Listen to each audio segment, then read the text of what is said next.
guys, it's Amerie, and today I want to talk about some of the recent reads that I've read. I haven't really done any reading wrap-ups in a long time, as you already know. So what I wanted to do was just kind of tell you about the things that I read this year so far that really stood out to me. Was there Commonwealth? Oh, should I include Commonwealth in here? I really did enjoy Commonwealth. Hold on. Okay, so I added one more book to the pile.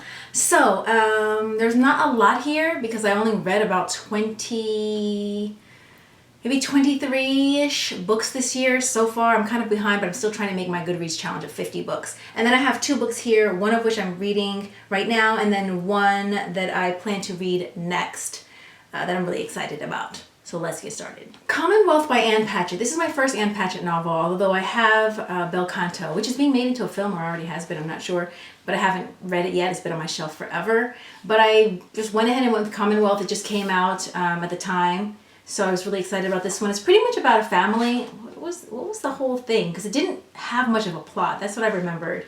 Okay, you have 2 families who kind of connect, and then there's a divorce, and then the families kind of merge because of that. Basically, one of the parents kind of falls for the other parent in the other family, and then you just see how it affects their life years, decades later. I remember really loving this one. It really stuck with me.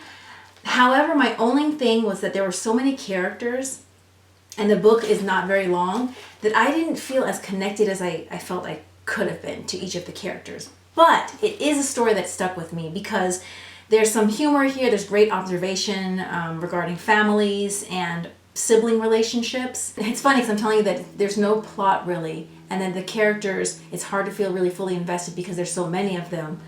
Yet at the same time, this is a story that stayed with me. I think it's because of the observations that Patchett makes regarding the relationships that I felt were so spot on and so truthful that it made the read really special for me. So I would recommend Commonwealth by Ann Patchett. Animal Farm by George Orwell. This book, I've been meaning to read this forever, and I think I did read it a long time ago, like maybe when I was in high school, and I just, it's not hard to figure out. It's not like so much beneath the surface that you can't see. But I did think it was really funny, especially in our day and age right now. I don't like to say things are so political or so politicized. I don't like to say that because I feel like when you say that things are, oh, that's so political, or we don't have to politicize everything, you're almost coming, and I don't love to use this phrase either, from a place of privilege because I feel like it's almost overused, but it's true. You have the privilege to feel that something is political and can be put into a box that you can set aside and not really deal with until you want to deal with it, or you're in different company, etc. But when you're talking about so many people and how things and issues affect their lives, it's not politics, it's life. It's a matter of life and death, or the family being torn apart or kept together. It's not a thing that you can just set aside. You don't have the luxury of doing that. So I really dislike when people say things are too politicized or everything's political. There's just so much truth here, and I think especially in this day and age where people can fall into a lot of groupthink and into being polarized, that a read like this is important. Really quick, but a reminder. So many of you may have read this already, but I think it's still a great reminder, just every now and then, remember where we are, who we are, why we are, etc. A Reaper at the Gates by Sabaa Tahir. This is book 3 of the An Ember in the Ashes quartet. It always makes me think of musicians, so it's weird to say quartet, but the A Reaper at the Gates series. I really had a great time with this book. I love the first book. Very dark, like I said before in the other video. The children, some of the life and death things, they just hit so much harder for me that a couple of times I read it over and over again because I was like, I wanted to not gloss over as a reader what was happening in the story. I wanted to fully feel what the author was explaining. And it's a fantastic book. I would say it's mostly Helen's book, and she is in the front. And if you haven't already started this series, I won't say too much about it because this is book 3 and I don't want to spoil anything.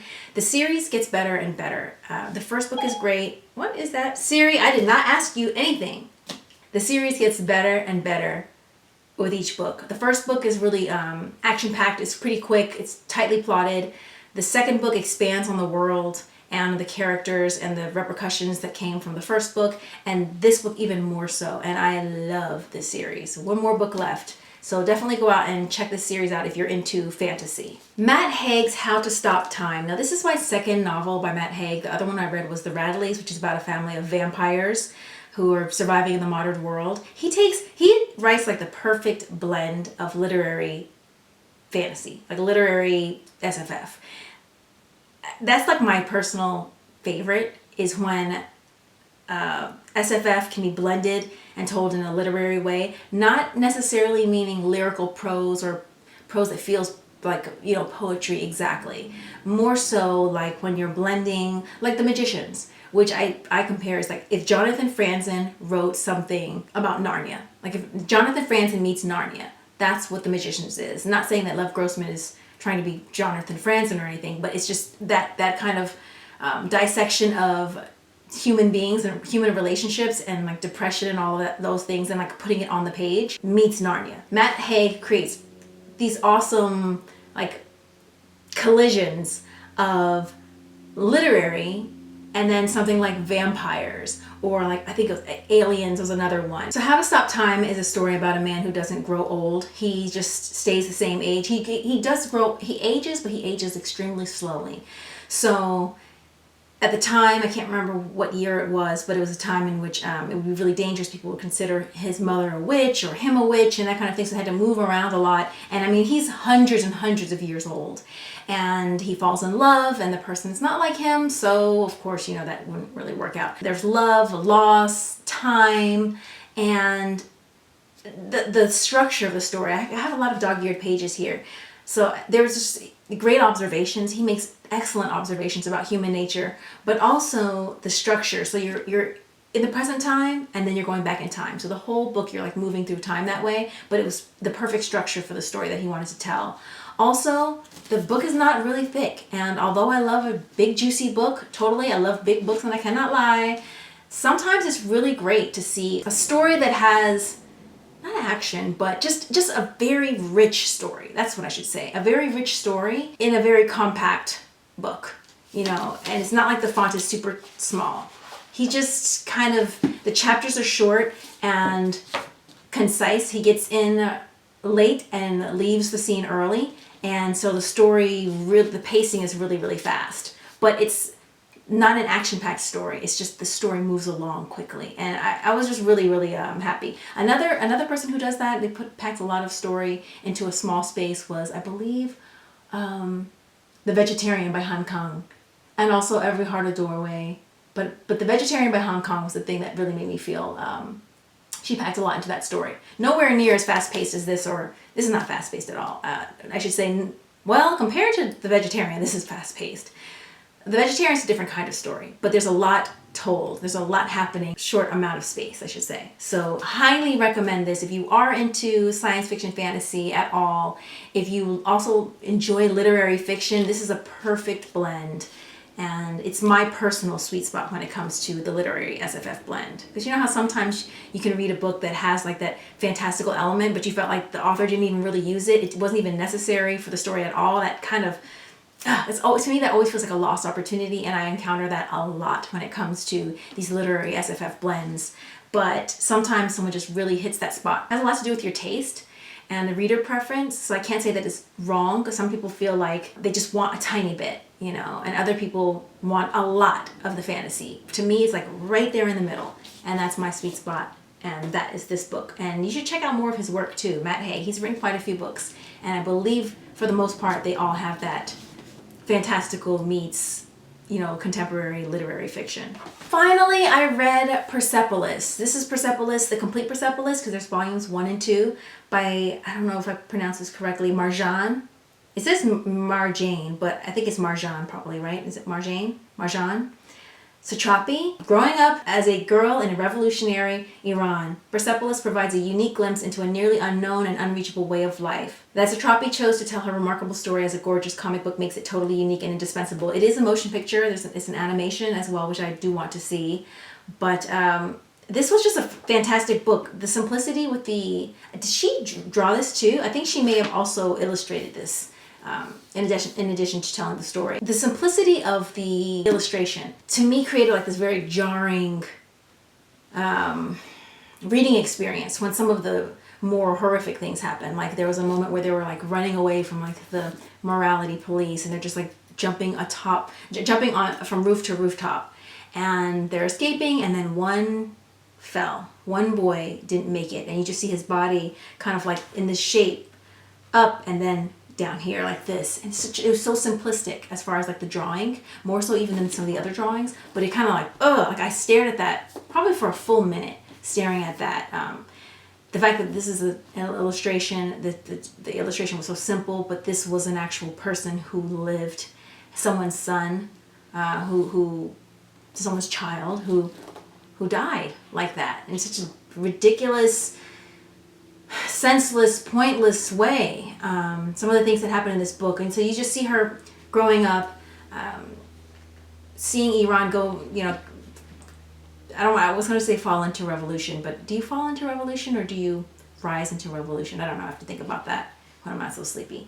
But even in the end, he was cut to pieces. See, and they just do this illustration. It's not a gory illustration. It's actually pretty simplistic, but something about that makes it worse and makes it even more horrific to see.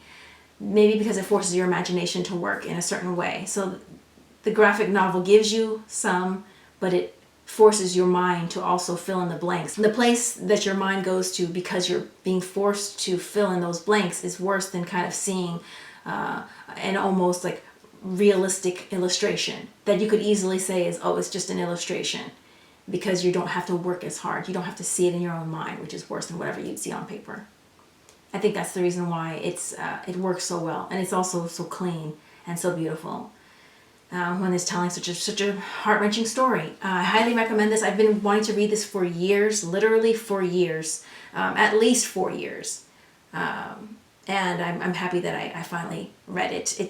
I put it up right next to Mouse. If you haven't read Mouse, is it Andrew Spiegelman, or I can't remember his first name, but Spiegelman, I believe, is his last name. But Mouse 1 and 2, those are must-reads. Mouse 1 and 2 and The Complete Persepolis, must-reads. Fantastic. So easy to forget. We think of that humanity is like in a circle, or not even a circle. We tend to think that we're on this like trajectory and that we're always getting closer and better and more equal. But I feel like we're either on a pendulum or a circle, or maybe we're on a circle that is swinging like a pendulum, and we have to constantly work to maintain the rights to dignity and equality and love. It's not something that we can ever become lazy about, because when one generation does, then it just like smacks us in the face, and we realize that those things are not a given. Those things constantly come in and out, and we have to always be aware of where we are and how we are treating like our brothers and sisters, and that we can't take anything for granted, because things can get dystopian really quick. My Year of Rest and Relaxation by Ottessa Moshfegh. I think I'm pronouncing her name correctly. This is a book I'm reading right now, and I am halfway through and I'm loving it. Now the main character, she's super privileged. She's pretty annoying, I have to say, and quite harsh and judgmental, and she's not quite likable. And I don't think she necessarily is supposed to be, but this story was pitched to me from a friend, I think, or maybe a review I saw, as kind of like Ottessa Moshfegh meets girls, if it was just about one character.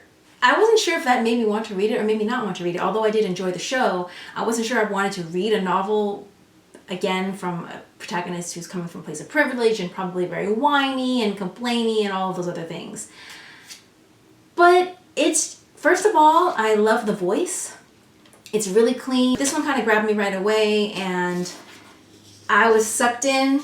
I am on page 156, and this is only like 300 pages long, not even. So I am a little over halfway through and really enjoying it. So we'll see how I feel about it in the end, like what I'm really getting from it as far as getting past the main character. We'll see how I feel about what the author is saying, which I think has a lot to do with, how some people may feel like they might want to commit suicide because they want to, the world is too harsh or too hard, and they just want to leave, basically.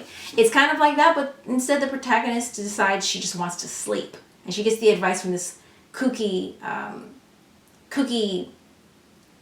psychiatrist. I don't even know if she's licensed. Kooky. She's just really nutty.